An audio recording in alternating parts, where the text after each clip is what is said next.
पूजा और कबीर की शादी वाले दिन विहान उठाने वाला है बहुत ही बड़ा कदम, जिसे देखकर सभी घर वालों के होश उड़ने वाले हैं, क्योंकि विहान अपनी होने वाली पत्नी यानी अदिति के साथ शादी करने का बड़ा फैसला लेने वाला है। और ये सब विहान गुस्से में आकर करने वाला है।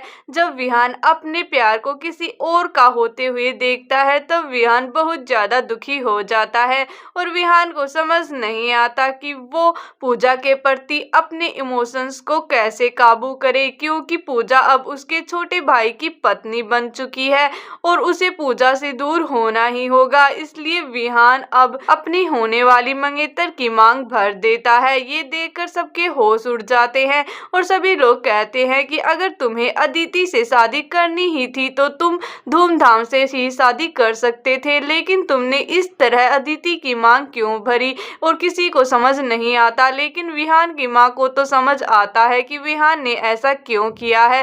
लेकिन कहानी में ट्विस्ट तब आता है जब शादी के अगले ही दिन कबीर और पूजा के साथ बहुत बड़ा कार एक्सीडेंट हो जाता है और जिसमें कबीर अपनी जान गंवा देता है।